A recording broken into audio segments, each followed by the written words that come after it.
Paríži alebo favoritom a napokon z toho nič nebolo. Potom v Tokiu sa dokázal dohodnúť so svojím priateľom Varšímom na tom, že si podelia olympijské zlato. No a v Paríži zase prišli zdravotné problémy. Tesne pred štartom atletických olympijských súťaží. Poslednou disciplínou, ktorá sa odohrá v rámci sezóny 2024 v Diamantovej lige, je prekážkarská štvorstovka žien. Bez Cindy McLaughlinovej, Levronovej, ktorá tu bežala hladkú dvojstovku a hladkú štvorstovku 49.11 a 22.40. Úžasné časy, ale zároveň to znamená, že Femke Bolová, famózna Holanďanka, bronzová v Paríži, majsterka Európy, si môže zopakovať súboj s Annou Cockerelovou zo Spojených štátov amerických. Pobežia v dráhach číslo 4 a 5. Strieborná a bronzová z olympijských hier. Jenny Vrasselová, Jamajka, dráha číslo 3. Andranette Knightová, jej krajanka v dvojke. No a domáca Belgičanka Pauline Kokoitová v dráhe číslo 1. V šestke je to Američanka Litlová, v sedmičke Jamajčanka Salmonová, v osmičke Kolorunzová z Talianska.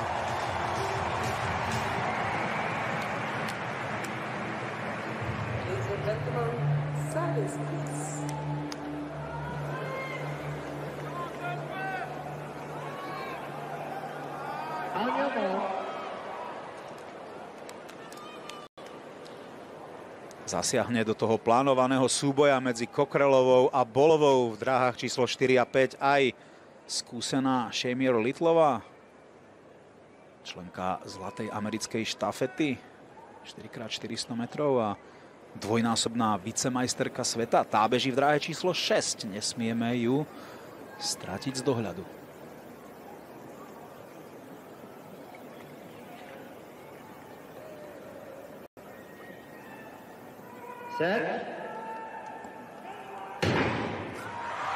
Videli sme posledný štart, dá sa povedať, celej atletickej sezóny. Ešte viacero menších pretekov, ale určite posledný štart Diamantovej ligy v sezóne 2024.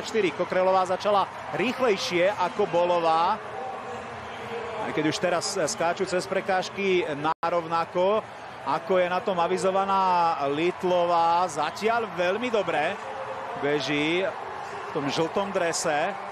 Takto vyzerá na veľmi pekný súboj. Takisto Salmonová z Jamajky sa drží, ale už stráca. Tá už stráca. Nastupuje teraz Bolová. Už zmazala ten rozdiel s Litlovou, ktorá už zrejme tiež vypadáva z hry o víťazstvo. Bolová vedie pred Cockerelovou. Femke Bolová si beží po víťazstvo. Zvládla aj poslednú prekážku. S absolútnou suverenitou zvíťazí na memoriáli Iva van Dameho. Za vlastným rekordom mítingu zaostala 0,3 sekundy, ale už to opäť bola ona, už to opäť bol ten jej uvoľnený, veľmi svieži a ľahko vyzerajúci beh. Preč bola tá ťažko vysvetliteľná ťažkopádnosť, až taká hranatosť. Rozhodne to nebol taký plynulý bežecký prejav v olympijskom finále. Možno aj únava zo zmiešanej štafety, možno viacero faktorov, o ktorých nemusíme vedieť, ale Femke Bolová je späť. Celkom jednoznačne o viac ako sekundu dominovala nad svojou parížskou premožiteľkou Cockerelovou.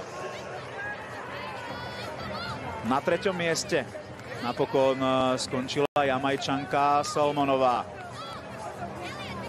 V čase 53.99. Femke Bolová 52.45, ale pripomeňme naozaj, že tu bola aj svetová rekordérka, dvojnásobná olympijská šampiónka Cindy McLaughlinová Levronová.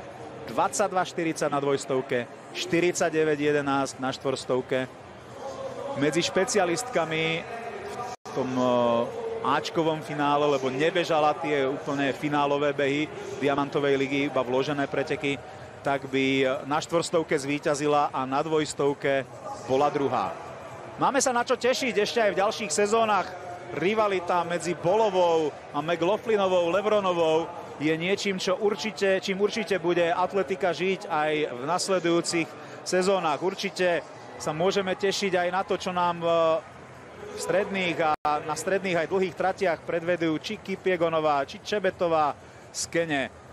Ak načrieme aj do včerajšieho programu, tak musíme spomenúť Armanda Duplantisa, ktorý zvíťazil, ale na svetový rekord neútočil, pretože ako sám priznal, predchádzajúci náročný program si vybral svoju daň a napokon aj ten netradičný súboj v behu na 100 metrov, bola to len jedna stovka, ale veľmi náročná, s Karstenom Warholmom, mu zobral viac síl, ako sám predpokladal.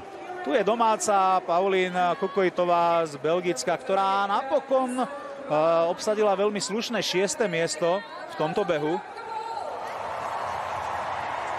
A môžeme pomaličky bilancovať, môžeme pomaličky uzatvárať vlastne celú atletickú sezónu 2024. Už sme spomínali, že všetko podstatné ste videli v našom vysielaní.